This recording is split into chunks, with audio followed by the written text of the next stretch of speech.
दोस्तों स्क्रीन पर देखिए, आज मैं आपको दिखाने वाला हूं 150 सालों का स्टॉक मार्केट का डेटा और जितने भी क्रैश आए हैं स्टॉक मार्केट में, आज हम उन सारे क्रैशेस को स्टडी करने वाले हैं।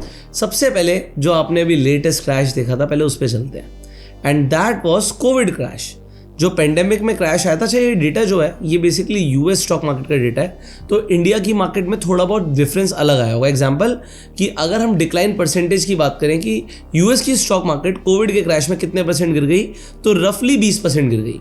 हमारी मार्केट ज़्यादा गिरी थी, तो थोड़ा बहुत फर्क हो सकता है। बट अगर मैं आपको बोलूँ कि अभी तक 150 सालों की हम बात कर रहे हैं, सबसे बड़ा क्रैश कौन सा आया, तो हो सकता है आप बिल्कुल सही गैस कर लें और बोलें कि भाई 1929 में जो ग्रेट डिप्रेशन आया था वो सबसे बड़ा क्रैश था, क्योंकि मार्केट उस टाइम पे लगभग 80% करेक्ट कर गई थी। मतलब अगर आपने 1 लाख रुपया तब इन्वेस्ट किया होता स्टॉक मार्केट में, तो वो कुछ ही टाइम के अंदर आपका हो जाता सिर्फ 20,000 रुपये। मतलब 80,000 रुपये साफ हो जाते। अगर किसी ने 1 करोड़ इन्वेस्ट किया तो 80 लाख का नुकसान। तो वो सबसे बड़ा क्रैश था अभी तक का। तो अगर यहां पर हम देखें, हो सकता है आपने स्क्रीन पर देख लिया हो, बट नहीं भी देखा तो कोई बात नहीं। यहां पर एक पेन इंडेक्स लिखा है। ये पेन इंडेक्स इन्होंने कैसे बनाया, पहले तो मैं आपको ये समझाता हूं। इस पेन इंडेक्स का फॉर्मूला ये है कि कितना परसेंट मार्केट गिरी। एग्जाम्पल यहां पे लिखा है कि 79% मार्केट गिरी, जो कि बहुत बड़ी बात है भाई। तो जितनी भी परसेंट, पहले कोई और क्रैश की अगर हम बात करें तो .com बबल के अंदर 54% मार्केट गिरी। तो कितना परसेंट मार्केट गिरी अपने हाई से, और उसे कितना टाइम लगा रिकवर होने में। इन 2 फैक्टर्स को लेकर यहां पर ये पेन इंडेक्स बना है, और ये पेन इंडेक्स जो ग्रेट डिप्रेशन था उसे 100% देता है। तो क्या करता है ये पेन इंडेक्स कि पहला पॉइंट ये है कि मार्केट कितने परसेंट गिरा है, दूसरा पॉइंट कि कितना टाइम लगा उसे रिकवर होने में, और इसे कंपेयर करता है ग्रेट डिप्रेशन से कि उसके कंपैरिजन में जो अभी वाला फॉल है उसकी सिवियरिटी कितने परसेंट है, मतलब लोगों को कितना दर्द हुआ होगा। तो अगर आप यहां पर देखोगे, और मैं अगर आपको पहले बोलूं कि आप इसे गेस करो कि अगर ग्रेट डिप्रेशन में जो क्रैश आया उसमें लोगों को अगर 100% दर्द हुआ, तो अभी जो कोविड का क्रैश आया था, जो आपने अभी हाल ही में देखा, आपने 2 ही क्रैश देखे होंगे हाल ही में भी, एक कोविड का क्रैश देखा था और एक रशिया यूक्रेन का जो वॉर हुआ था उसमें क्रैश देखा है। तो ये जो 2 हाल ही में क्रैश देखे, पहले मैं बात कर रहा हूँ कोविड के क्रैश की। सो कोविड का क्रैश अगर ये 100% का पेन था, तो कोविड के क्रैश में कितना पेन आया होगा। हो सकता है आप लोग सोच रहे हो भाई 30, 40, 50% का पेन आया होगा, या कोई कम बोल रहा होगा 10-20% का पेन आया होगा, या कोई ज़्यादा बोल रहा होगा। आप सब गलत सोच रहे हो।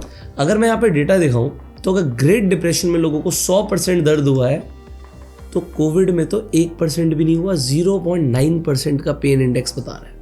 आप कहोगे कैसी बातें कर रहे हो यार, अगर हम इंडियन मार्केट्स की बात करें तो 30% ज़्यादा गिर गई थी।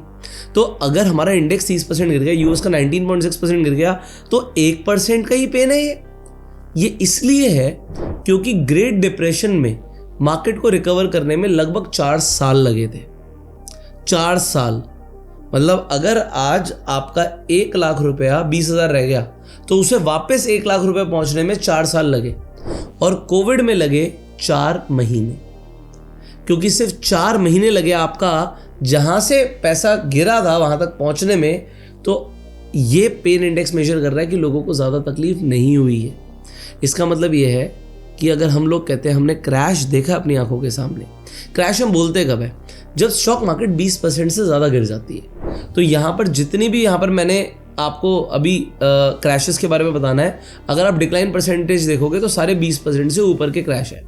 कोविड वाला ऑलमोस्ट 20% था, तो यूएस के मार्केट के अकॉर्डिंग, तो 20% से ज़्यादा मार्केट गिरने पर ही हम उसे क्रैश कहते हैं। Point number 1। पॉइंट नंबर 2, अगर वो क्रैश जल्दी रिकवर हो गया तो वहाँ पर पेन कम होता है। तो ये हमने जो अभी रिसेंट एक क्रैश देखा, इसमें पेन बहुत ज़्यादा नहीं था, और अगर हम यहाँ पर इस पेन इंडेक्स की रैंक देखेंगे तो वो ऑलमोस्ट लीस्ट ही है, मतलब ये कोई बहुत बड़ा क्रैश नहीं था।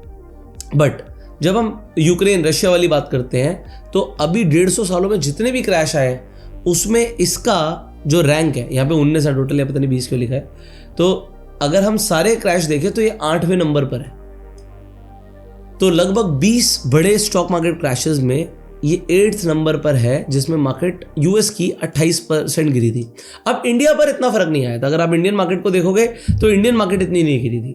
वो क्यों था? बेसिकली रशिया की लड़ाई आपको पता ही है यूएस के साथ ज़्यादा है, तो यूएस पर ज़्यादा इम्पैक्ट पड़ा था, इंडिया पर इतना इम्पैक्ट नहीं पड़ा था, बट यस इम्पैक्ट तो पड़ा था। यहाँ पर पेन इंडेक्स कह रहा है कि भाई इसका पेन 8.4% था। इसका मतलब ये है कि अगर आपने दोनों क्रैश देखे हैं और आप सोच रहे हो कि आपने मार्केट क्रैश देख लिया है, तो शायद अभी आप गलत सोच रहे हो। इससे भी बड़ा, इससे भी बुरा कुछ हो सकता है, जैसे कि हुआ था .com बबल के टाइम पर। अब मैं एक एक करके आपको इन क्रैश के बारे में बताऊंगा, आपको जानकर भी हैरानी होगी और आपको आज कुछ सीखने को भी मिलने वाला है, और लास्ट में आपको बताऊंगा कि आपको करना क्या चाहिए।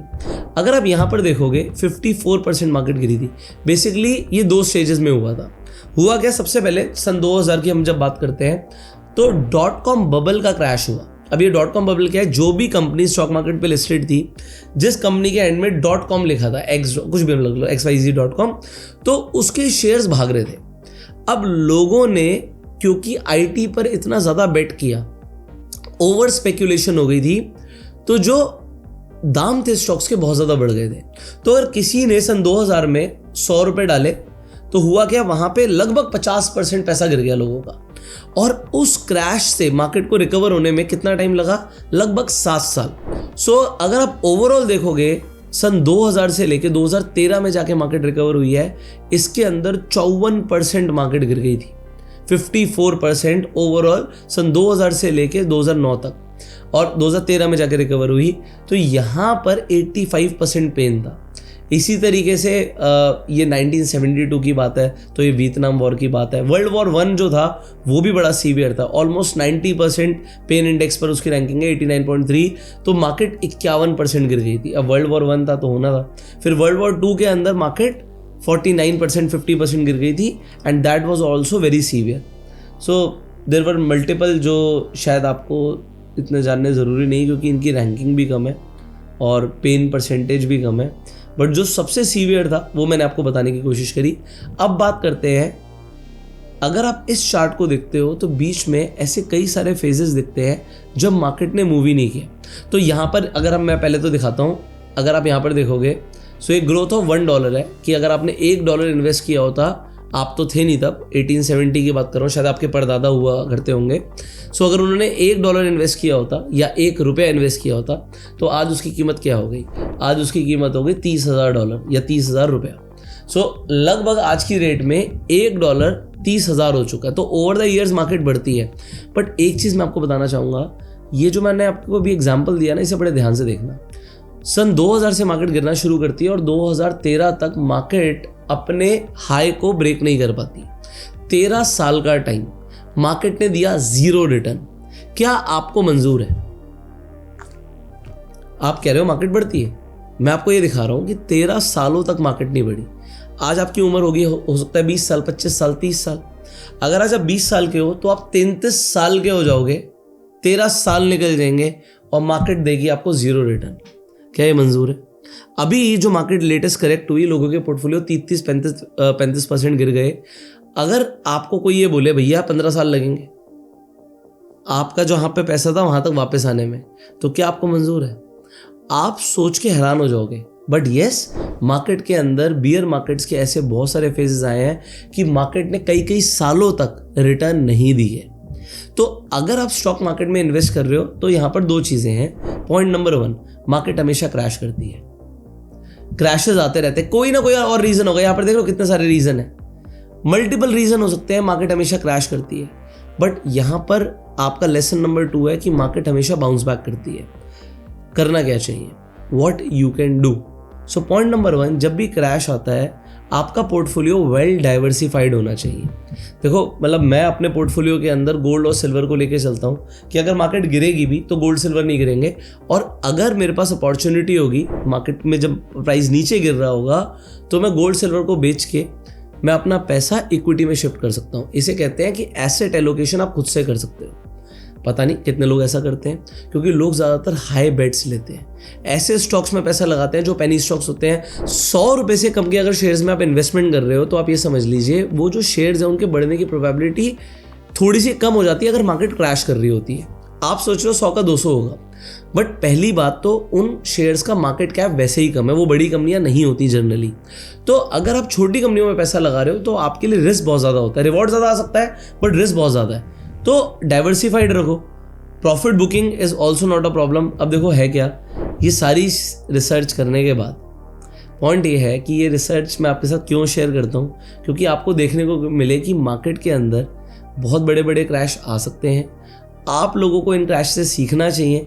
और अल्टीमेटली जब बात करते हैं कि मतलब मेरा अपना क्या व्यू पॉइंट है इन क्रैशेस को लेके, मेरी क्या स्ट्रैटेजी रहती है। देखो मार्केट अभी रिसेंटली भी गिरी, लगभग 16-17% गिरी, बट 16% गिरने पे अगर आपके पोर्टफोलियो रेड में नहीं आते, इसका मतलब है कि आपने एक अच्छा पोर्टफोलियो बनाया हुआ है। और मैं ये बात नहीं कर रहा कि आप पिछले 5 साल 10 साल से इन्वेस्ट कर रहे हो। अगर आप 5 साल से इन्वेस्ट कर रहे हो तो मैं तो कहूँगा आप इंडसइंड बैंक के गिरने पे भी अभी 100% के रिटर्न पे खड़े होगे।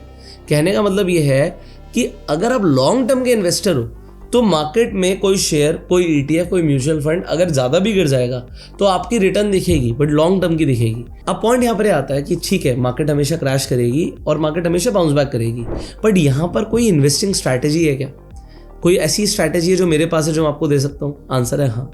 देखो मैं अपनी जो खुद की इन्वेस्टिंग स्ट्रैटेजी है वो डेफिनेटली रिवील कर सकता हूँ, क्योंकि उसमें कुछ ऐसा रॉकेट साइंस नहीं है, बट उसे यूज़ करने पर आपका पोर्टफोलियो ज़्यादातर टाइम ग्रीन में रहेगा और मार्केट गिरने पर भी आप पैनिक नहीं करोगे, उल्टा आप पैसा बना सकते हो। अगर आप चाहते हो कि मैं अपनी इन्वेस्टिंग स्ट्रैटेजी पर अलग से वीडियो बनाऊँ तो कॉमेंट में लिखिएगा स्ट्रैटेजी। अगर लोगों को इंटरेस्ट आएगा तो मैं अपनी इन्वेस्टिंग स्ट्रैटेजी पे भी ज़रूर वीडियो बनाऊंगा। फाइनली इस वीडियो को आप लाइक कर सकते हैं, शेयर कर सकते हैं मैक्सिमम लोगों के साथ, जिससे लोग भी सीख पाए और उन्हें मल्टीपल स्टॉक मार्केट क्रैशेस के बारे में पता लगे। फाइनली अगर आप स्टॉक मार्केट को डिटेल में सीखना चाहते हैं, स्टेप बाय स्टेप आप ट्रेडिंग सीखना चाहते हैं, तो जो स्क्रीन पर नंबर है इस नंबर पर कॉल करके आप पूरी जानकारी ले सकते हैं। और एक बहुत कमाल का सॉफ्टवेयर है LTP कैलकुलेटर। अगर आप ऑप्शन ट्रेडिंग में इंटरेस्ट रखते हैं और रिवर्सल को पकड़ना चाहते हैं तो आप LTP कैलकुलेटर को यूज़ कर सकते हैं। लिंक आपको डिस्क्रिप्शन पिन कमेंट में मिल जाएगा। और LTP कैलकुलेटर का हर हफ्ते संडे के दिन वेबिनार होता है, वो भी आप ज्वाइन कर सकते हैं। वेबिनार का लिंक भी आपको डिस्क्रिप्शन पिन कमेंट में मिल जाएगा। Share this video, subscribe this channel, click on the bell icon. You go self made and जय हिंद।